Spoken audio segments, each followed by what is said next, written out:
বিবাহ তালাক হওয়ার পর সেই বউ নেওয়ার বিধান কি? তালাকের পর স্ত্রীকে যদি কেউ ফেরত নিতে চান, তাহলে সেক্ষেত্রে তালাকটা যদি ফেরত নেয়ার মতো তালাক দেয়, তাহলে ফেরত নেওয়া যাবে।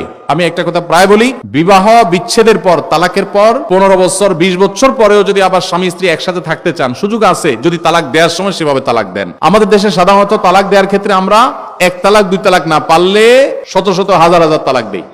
স্ত্রীকে একা না পারলে স্ত্রী 14 গোষ্ঠী সহ তালাক দেয়, আছে না নাই? এগুলা বিভ্রান্তি। যারা বিবাহ করেছেন তাদেরকে বলছি, আর যারা বিবাহ করবেন তাদেরকেও বলছি, খবরদার, দাম্পত্য জীবনে স্বামী স্ত্রীর মধ্যে যত বোঝাপড়ার গরমিল হোক, যত গন্ডগোল ফাসাদ হোক, কখনো রাগ উঠলো আর তালাক ঝেড়ে দিলেন, এই কাজটা কখনো করবেন না। আমি আমার এক উস্তাদ খুলনা দারুল উলুমের, ওনার কথা প্রায় বিভিন্ন জায়গায় বলি, হুজুরের কাছে তালাকের মাসআলা নিতে আসলে মাসআলার উত্তর দেওয়ার আগে ওনার গদির নিচে যে বেত থাকতো, ওই বেত দিয়ে আগে এক দফা পিটাই নিতেন। সে কোনো অফিসার, সে কোনো ব্যবসা প্রতিষ্ঠানের মালিক, এসব দেখা দেখি নাই। তালাকের মাসআলা কোনো পুরুষ লোক জানতে আসছে, এই মাসআলার উত্তর দেওয়ার আগে উনি বেতটা বের করে শরীরে যত জোর আছে জোর দিয়ে 4-5টা বাড়ি আগে মারতেন। বোনের কারণে, ননদের কারণে, শাশুড়ির কারণে, বাইরের লোকের কারণে নানান ভুল বোঝাবুঝি তৈরি হয়। দিন যত অতিবাহিত হতে থাকবে, যত পারিবারিক জীবনটা সামনে এগোতে থাকবে, লাস্টিং করতে থাকবে, সন্তান বড় হতে থাকবে, ইনশাআল্লাহ দেখবেন এগুলো সব হারায় যাবে। যারা ধৈর্যশীল তারা সবর করে, যারা অধৈর্যশীল তারা আগে ভাগে রাস্তা দুই দিক করে ফেলে। এই জন্য ধৈর্য সহ্য ছাড়া কখনো পারিবারিক জীবন টিকানো সম্ভব নয়। ঘরে ঘরে তালাক হচ্ছে, আমি তালাক নিয়ে একটা লিফলেট তৈরি করছি, ইনশাআল্লাহ সেটা অচিরেই হাজার হাজার মানুষের কাছে আমরা পৌঁছায় দিব যে বিবাহের আগে তালাক সম্পর্কে সতর্ক হন।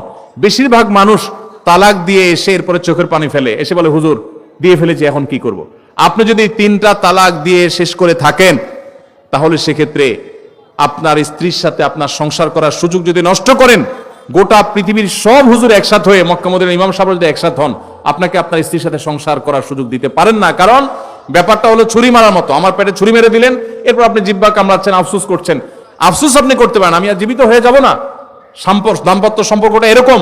এই জন্য খবরদার, রাগের মাথায় যদি ডিসিশন নেন যে তার সাথে আমি সংসার করব না, তখন স্ত্রীকে কিছু বলবেন না। আমি যদি এজন্য বলি, রাগ উঠেছে, পারলে একটা ধাক্কা দিলেন, একটা বকা দিলেন, একটা ভালো কথা বলে বকা দিলেন, গালিগালাজ না, পারলে একটা চিমটি দিলেন। যদি আপনি অন্যায় করে থাকেন তাহলে আপনার বিচার করা যাবে। কিন্তু যদি তালাক দিয়া বসেন, সালাতুন জিদ্দুহুন্না জিদ্দুন ওয়া হাজলুহুন্না জিদ্দুন, নবীজি সাল্লাল্লাহু আলাইহি ওয়াসাল্লাম বলেছেন 3টা কাজ ইচ্ছাকৃত করলে যা হবে, দুষ্টমি করে করলেও তা হবে।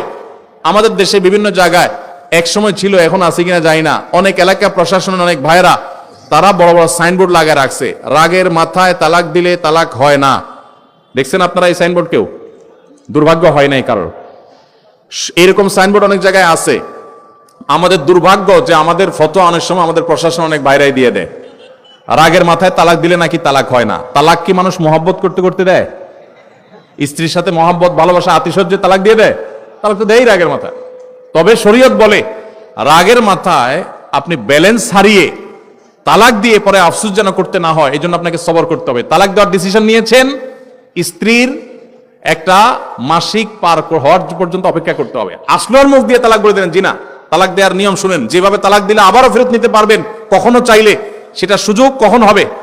আপনি সিদ্ধান্ত নিচ্ছেন না আর একসাথে আমরা থাকবো না, ওকে ফাইন, পরামর্শ করছেন বন্ধু বান্ধব, বিচক্ষণ মুরব্বী, আলেম ওলামা, লয়ার সবার সাথে, তাহলে এবার আপনাকে অপেক্ষা করতে হবে। সিদ্ধান্ত নিলেন আজকে আর কালকে তালাক দিবেন, জি না, অপেক্ষা করতে হবে একটা মাসিকের। মাসিক পার হবে, এরপরে পবিত্রতা আসবে, সেই পবিত্রতার পিরিয়ডে শারীরিক কোনো সম্পর্ক হওয়ার আগে আপনাকে তালাক দিতে হবে। এটা হলো তালাকুস সুন্নাহ। এভাবে শরীয়ত তালাক দেওয়ার নির্দেশ, যদি দিতে হয় এভাবে দিতে হবে। কেন শরীয়ত এতগুলো স্টেপ অবলম্বন করছে জানেন?